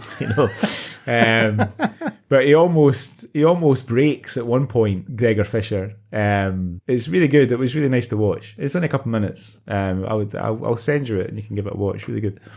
I think it's a testament to the character as well, that I do love his interactions with everyone. When he's in the two ways, it's funny. That's kind of the typical sitcom scenes. But for me, the character of Rab is when he's just wandering about on his own, talking to camera and ranting about something. So it's beautiful when he's in Princess Square. It's such a beautiful shot when he's in the glass elevator and he's speaking to the camera and talking, and then wandering around, and asked Jonathan Watson for 50p and says, I used to ask for 10p, but I decided that, with inflation, it's better to ask for 50p. And then interacts with all these buskers and people selling sports socks, and typical Rab then just headbutts this robot mime. So that robot mime, it was not, that guy is Robbie the Robot, and he used to be on Buchanan Street for years. Oh, really? That is a real busker.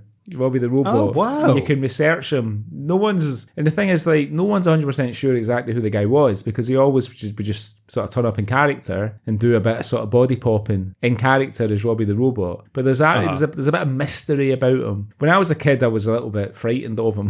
When I was little, because I was little, and things like that used to give me the fucking creeps when I was young. But yeah, he's a bit of a famous sort of 80s legend of 80s and early 90s legend of Glasgow, Robbie the Robot. I did not know that, so that makes a lot of sense. And now I look at it, he's not even in the credits for this show. No, he's not. So that's, yeah. So that adds to the mystery even more. Oh, that's fascinating. Yeah. Never knew that. That's a brilliant bit of There's an article from Glasgow Live for the Daily Record, I'll send you, from a few years ago, where just people are talking about their memories of him. Like, there's a few people who think they know who he was. Like, it's the same, like, there used to be, and I used to think that I had dreamt this, but it turns out I hadn't, and there's a Facebook page that devoted to it, but there used to be a Buck Rogers cafe on Queen Street in Glasgow, and the theme of the cafe was the TV show Buck Rogers in the 25th century. And apparently, I remember my dad taking me in there, and as I say, because I was wee, I thought it was a bit of a dream, but people were all like dressed up as aliens and stuff, and I remember being a bit frightened. So fucking right, Jesse, when I was wee. I was frightened of like shop dummies and everything, honestly, I can't tell you. And the guy that played Tweaky, the guy who wore the Tweaky costume, apparently was this, what's the polite, little person? We would have called him a midget back in the day. But a little person from Drumchapel who apparently hated children. But there's a Facebook page devoted to it as well. Glasgow was a funny, kind of cool, odd, weird place in the 80s when I was a kid. Glasgow City Centre. Well, you can see that from here as well. And of course, even the first episode, not the first episode, but in the first series, one of the episodes is, of course, set around the fact that Glasgow is European City of Culture. Yeah, that's right. And the whole is based on how Glasgow is trying to upgrade itself. And of course, that's when they meet the South American or the Cuban piccolo band. And turns out one of the guys got a broad Govan accent. Yes. Well, this would have been broadcast. So this was broadcast around Christmas time, 1988, and that was the year that Glasgow hosted the Glasgow Garden Festival, which was a big part of Glasgow becoming the European City of Culture in 1990.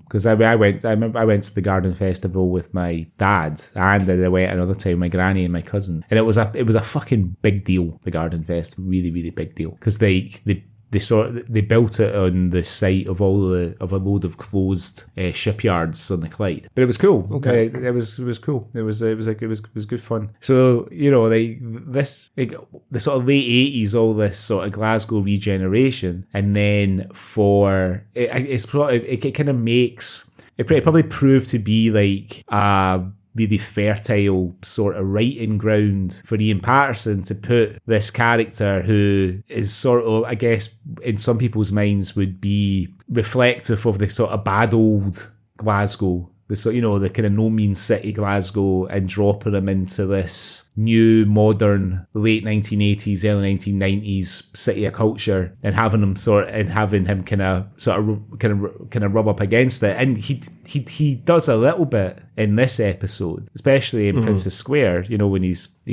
tapping the diners and the fancy restaurants for coins. But I think the best example of it is what you just described, that episode in the first series when they're having the dignitaries from overseas and stuff like that, and he's arguing with tourists, and Jamesie's doing his real Glasgow tour, Yeah, I think it's a different episode in the first series as well, that he does go around all the new build flats in the Clyde, and then there's some shops selling old pictures of all the old Glasgow banter. That's the one when he bites the head off the rat and spits it on the window. Yeah. Yes. God almighty. That's the one. Yeah. That's very much a theme of Rab. And yeah, you're right. You do see the kind of beginning of inklings you're right, because he's in Princess Square, and then when he goes into the department store and he's using the soft eject, and he asks the shop assistant, he's like, I'm going. He knows he's not welcome in this world. Yeah, nowadays. He doesn't belong there anymore. It's Viv Lumsden, I think, isn't it, who she plays a shop assistant who warns him off without speaking. She was married to Phil Collins, Viv Lumsden. Oh, was she really? Oh, I didn't realise that. Factoid there. I think even in the sketches on Naked Video before they got a TV show commissioned, he is this sort of trapped in time street philosopher. Kind of railing against the sort of changes in class. I guess, at some point in the 1980s, a big part of the working class became upwardly mobile. You know what I mean? Sort of empowered by Thatcher and stuff like that. People being able to buy their council houses, all that sort of stuff. While another big part of it sort of languished because there was no industries for them to work at and stuff. And then the sort of aspirational middle class, the very well-to-do middle class, and the toffs. And there's that moment in this when he talks about killing the middle class. So it's just like, in the working class, so it's just like the scum and the toffs. It's just, and we'll all have a square go. We'll have a square go. People often say to me, Rab, see if you was the Prime Minister, what would you do? And I say, well, no bother, See me, see you, see if I was Prime Minister. The first thing I would do would be assassinate all the working class. And then I'd assassinate all the middle class. Because that's me, I'm a kind of middle of the road guy, And that would just leave the toffs and the scum. And we'd all stand there, getting tooled up, ready for a square go. And the toffs would have the army on their side. But the scum would win, because they've got all the bull terriers. Then we'd all commute down to London and sort of lay waste the city. And well, after we'd done that, we'd nick up Balmoral and milky a few grouse and get pissed and pee all the Chesterfields. That's me, I mean, actually, deep down, I'm a wee bit of a traditionalist, As he does when he's, when he's speaking, when he finds the judge in the street and he's talking about how, back in the day, he's talking about kicking the shit out of guys and, we all had standards and it was just about fun and we'd always leave them money for their bus fare home. Yeah. Like it was, you had to have standards. But he is a man of impeccable, not to use the word standards again, but I have to, principles. Thank you. Yes, he is a man of principle, but he just has. And that's the whole point of this episode. Because they effectively agree, the four of them, to boycott Christmas, but then Jamsie gets a job as a department store Santa, Rab discovers this, and then ends up in the jail. And that's the whole premise of this episode, basically, that Rab is sticking up for his principles and Jamsie is kind of gone against that. And I love that James's cover story is that he's a child counsellor, because he'd be one of the last people that you would want to be counselling your child if that was the case. But for some reason, the guys all buy it. And they think it's fine. You're hell of a quiet, Jamsie. What did you say to the wife last night? Oh, geez, I was too negative to do much talk to anybody last night. I was late getting back from my work. What? You got a job now? Huh? No, a Christmas job, isn't it? Oh, no, hell no, Rab, no, it's I look on it like social work. No, it's dealing with Waynes and that, kind of responding to their wants and needs kind of thing, A counsellor? Yeah. Aye, that's right, aye. I'm a child counsellor. Oh, hey, is that at time? Starting to get back, because it's late night counselling tonight. I need to counsel at a bloody loony to make my coat up, right? Jeez, boys. The thing is as well, with everything that sort of happened at the BBC, you have to kind of, it is sort of teased to you that James is going to be working as a store Santa, because we see what he's looking at in the newspaper and we see him clocking the advert for the store Santa in the department store. So I remember, I was thinking to myself watching it when he's saying how he's a child counsellor and everything else. Like, oh, he's got the Santa job. But, for anybody who didn't clock that and hadn't put it together, and everything that's sort of gone on at the BBC that's come out from the past 20, 30, 40 years, some of the language that Jamsie uses in there, you're a bit kind of, if you're not in on the joke that he's going to be Santa Claus, it's a bit kind of, ooh, There's so many wonderful things that just transported me back in this. Like when they're in the two ways and they have the massive Bell's bottle on the bar, which is the Christmas collection. I mean, do you still get that nowadays? You'll probably be at Christmas when you're in Maud. You probably go to the local pub at some point. I'd love to know if they have like a big bottle on the bar full of like 2p coins, 5p for the Christmas appeal. That was the sort of thing that your granny or granda would always have, like on their bedroom or in the living room. You know what I mean? Just like full of coppers. Well, I remember my local golf club always had a massive bottles of Bells in a jar, and people would put money in. I didn't know what the money went to, but the appeal. It was for something. The Christmas appeal. The appeal. Yeah, the appeal.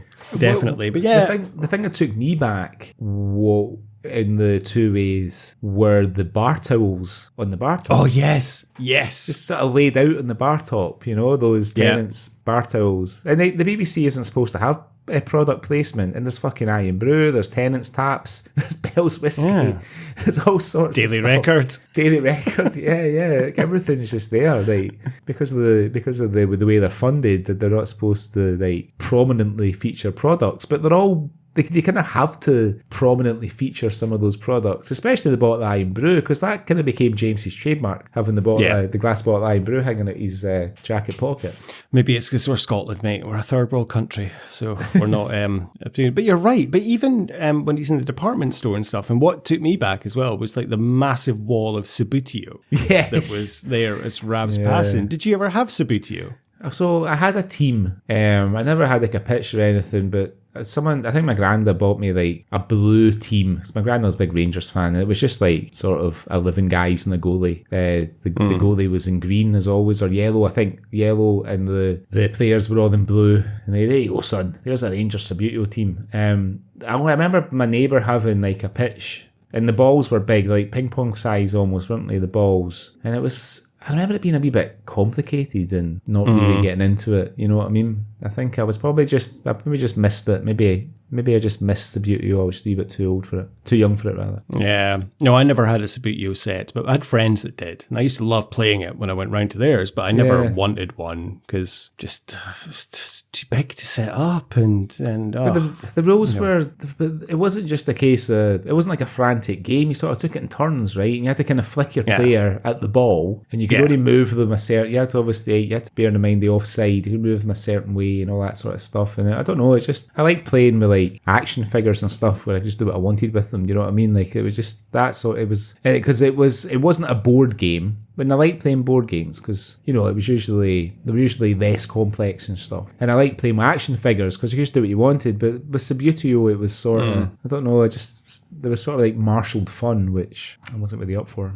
And nice kind of memories as well when Mary's being so lovely to Gash and Burnie and says, oh, it's Christmas. Oh, you know, what would you like for Christmas? And, you know, Gash says, I want a Porsche. And she says, you'll get a shoot annual and like it. It's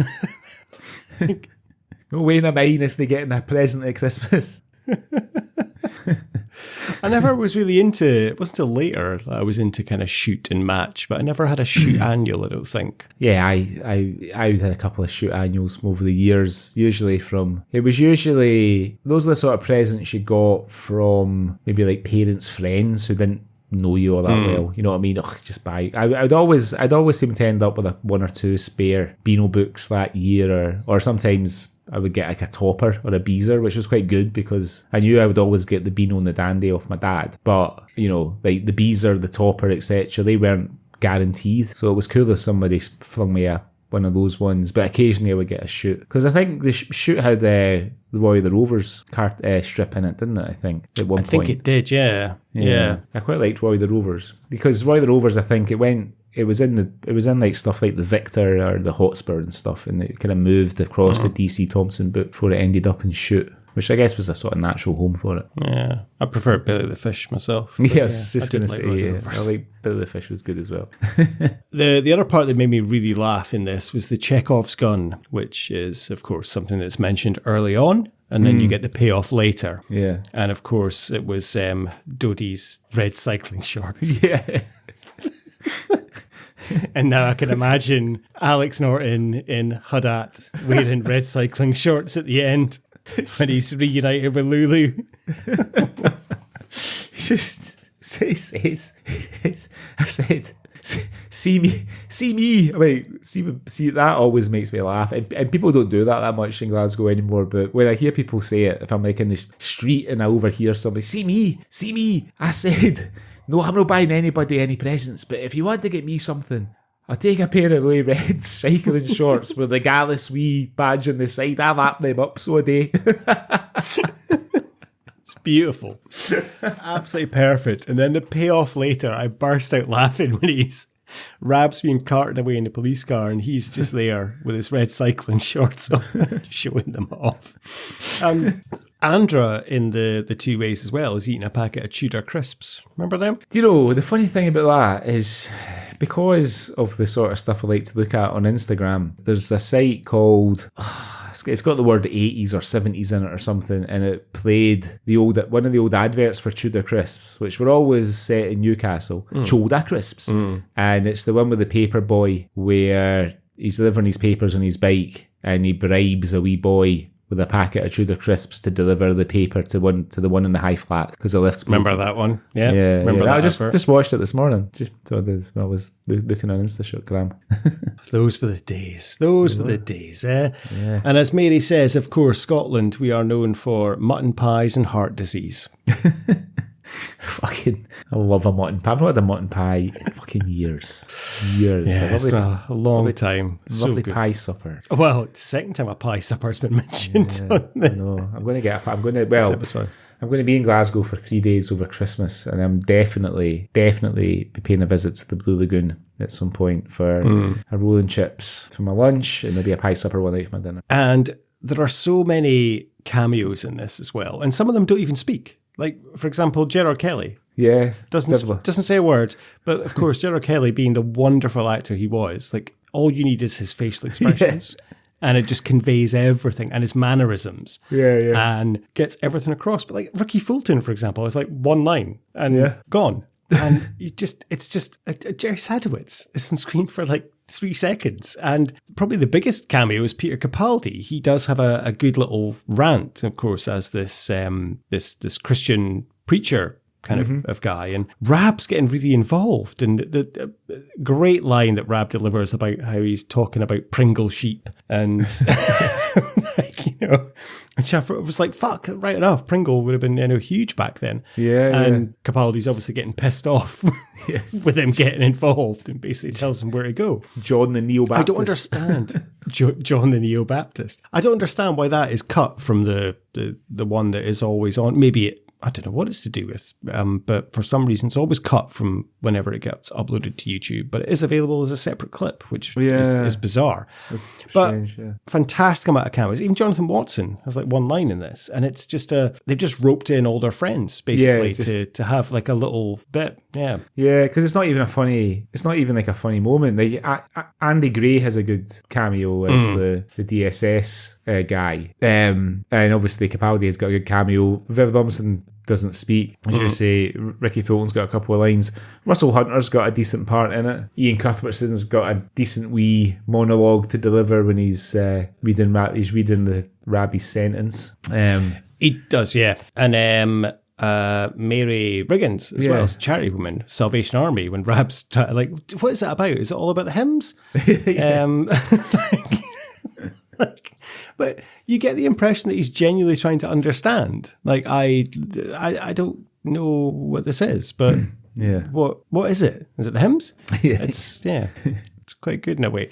It's funny, Russell Hunter, you mentioned, of course, he is the guy that shares a cell with Rab when he's on his hunger strike. And Russell Hunter pops up in series 1 as 2 different characters. He's in one of the early episodes as just a drunk guy, and then he actually plays the pink elephant. That's right. In oh there, Rab. Just mentioned.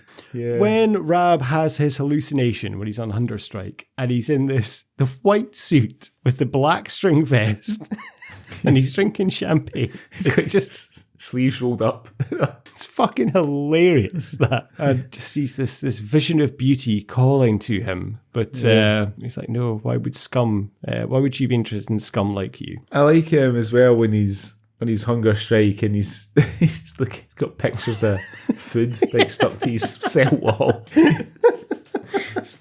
You'd expect it to be pictures like page 3 lassies and stuff like that, but he's just got food on there. Well, I guess that's what he's fantasizing over when he's in prison, rather than Rab's not interested in Sam Fox or Linda Lusardi. It's a pie supper. He does say he's missing his nookie as well, doesn't he? He does actually. You're right. Yeah. He does, which is amazing because Mary does say he's only raised his flagpole 3 times. So. I think it was smart not to have her having a baby when the series got picked up. I think it was good to leave it out.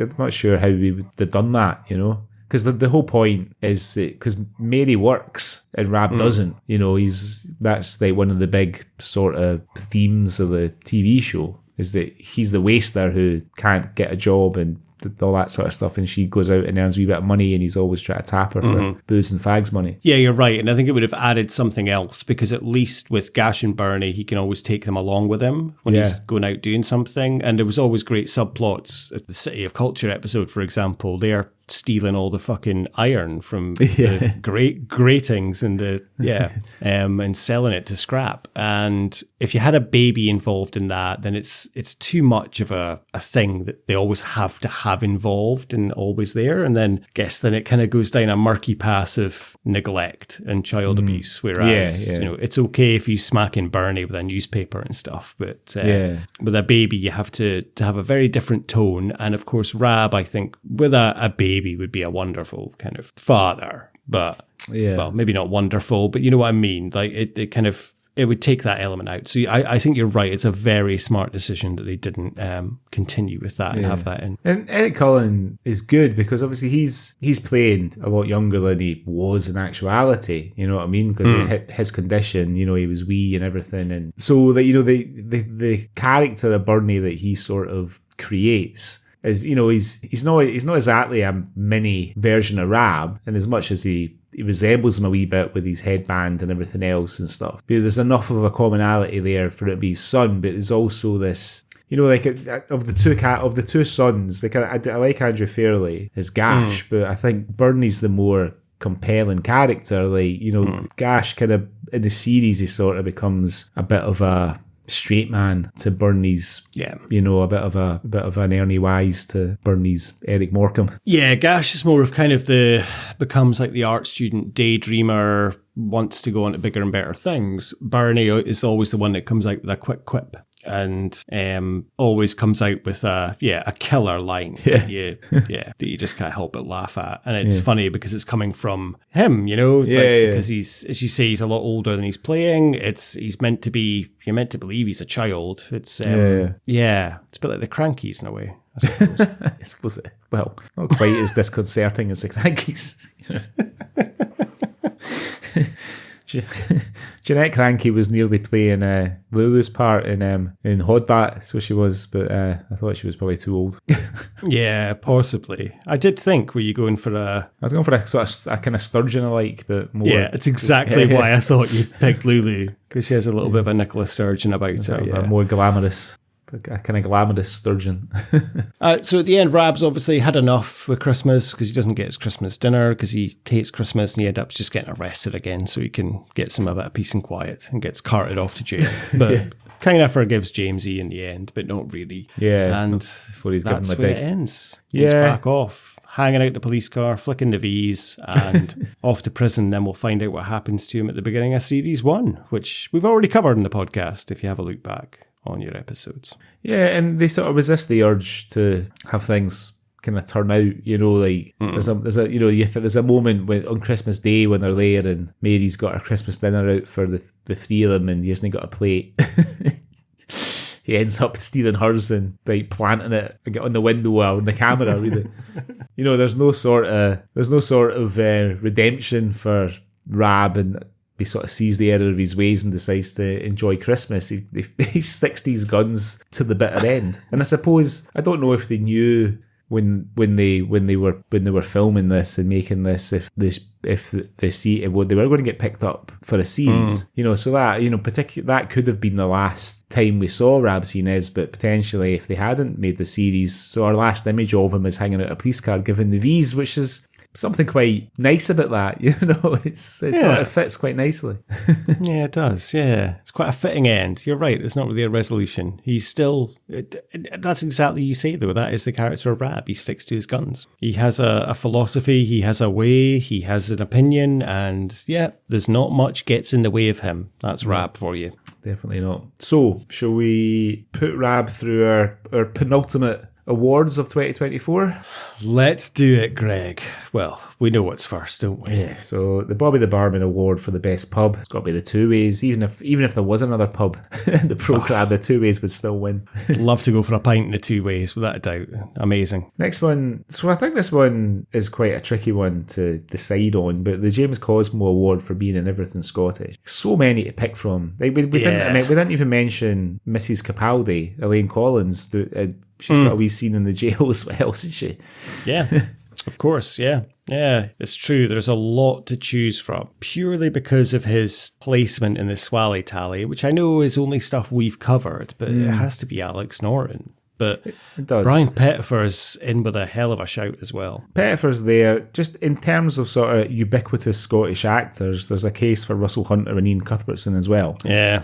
You know. Okay, so next one then, Jake McQuillan, your Tease Out Award. For me, it's poor Robbie the Robot getting a severe dose of the Malky in Buchanan Street. I definitely had that because it's quite unexpected. I also want to give a shout out to the very end where Rab goes to shake Jamesie's hand and then just pulls him into the frame of the police car, like the door frame. It's fucking brilliant. Next award then, there's none in it. Would have been the Ewan McGregor Award for gratuitous nudity, but nothing. No nudity. Then it's the Francis Begbie Award for gratuitous swearing. So there's not a lot of gratuitous swearing, really. There's the odd bugger off and bloody this. So I'll move on then. The next then would be the archetypal Scottish moment. What did you go for this? Guys selling sports socks off a table in Glasgow City Centre. Did you go for the same? I don't know if you could... Selling sports socks on the street.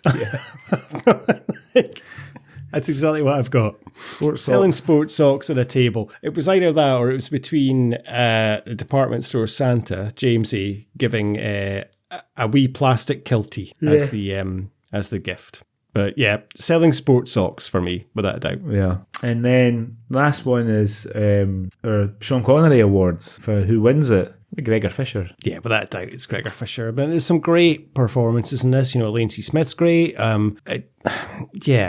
Obviously, without a doubt, you don't have Rab without Tony Roper as Jamsie, but it's Gregor Fisher's show. Yeah. So it has to be Gregor Fisher as Rab, without a doubt. Absolutely.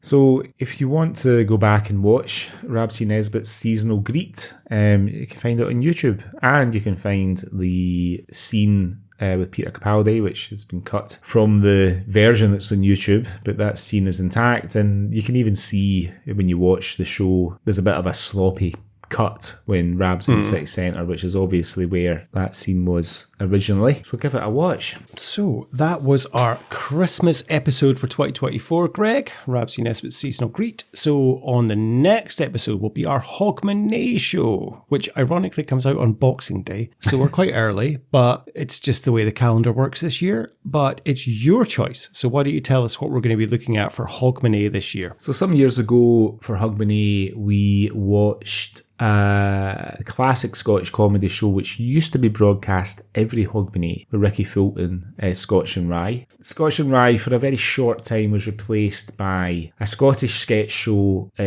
which owes a lot to Scotch and Rye itself, owes a lot to Naked Video, and sort of became a bit of the New Year tradition for a couple of years, alongside Only an Excuse. So we are going back and watching the best of Chewing the Fat. Oh, yeah, wonderful. So yeah, it's Chewing the Fat. It wasn't a program that was originally recorded for New Year. It was like annual series of sketches, sketch show series. It's where the characters of Jack and Victor, who went on to have their own, arguably much more successful show, Still Game, came from, much like Rab C Nesbitt, spun off from there. So yeah, I'm looking forward to not watch Chewing the Fat for a long time. I've got a feeling that some of the jokes are going to be a bit like the sketch in Scotch and Rye, where the guys try to tell the joke about the Irishmen, the Jamaicans, and then perhaps Perhaps a wee bit of a different time, but I'm looking forward to having a laugh at them anyway. Yeah, it's been a long time since I've watched Shooting the Fat, actually. So yeah, that's going to be great. I will go back. But yeah, you're right. It maybe was, what would that, I mean, it must be 24, 25 years old now? Yeah, it must be. I think the first season of Shooting the Fat was like 99 or 2000, something like that. Wonderful. So, well, I look forward to watching that for our New Year episode. And you're right, it did become synonymous with New Year for a while, but although it was a series, so it definitely counts. Yeah. Great. Well, thank you very much, everyone, for listening. I hope you enjoyed the show, and I hope you all have a wonderful Christmas. And you can get in touch with us if you would like. You can get in, can email us on cultureswally@gmail.com. You can follow us on Instagram at cultureswallypod, or you can follow us on X, formerly known as Twitter, at swallypod. And you can visit our wonderful website as well, can't you, Greg? You can find us at cultureswally.com for links to all our episodes and some features on Scottish television and film, and give us some traffic. Fantastic. Right, you have to make a steak pie? No, I'm making that tomorrow. I think I'm off tomorrow. I'm off to take my daughter to a birthday party. So I'm drop her off at a birthday party. Very nice. So, we'll have a lovely time doing that and dropping off. I will. Be good. Very good. And I know you've got Excellent. a social engagement. You've got a social engagement tonight, so you have a nice time too. I do. I have a birthday party to attend. So yeah, I'm very much looking forward to it. So it'll be all good. Wonderful. Right. Well, on behalf of Greg and I, but you can speak for yourself. But yeah, because this will be our last episode for Christmas. So I would like to wish all our listeners a wonderful Christmas. Hope you have a good one. Have a great one. And we'll wish you a happy new year on the next episode when it comes out in box. Yeah. Exactly. Right then, buddy. Till next time. Till next time. Wait, Sarah. I love this sweaty, watch it. Look. Ready? Look at it. Softy, Jack. Hey, see that? You see that? I did. Yeah. I love it. I'm sweaty. A moment of sanity in a world gone mad.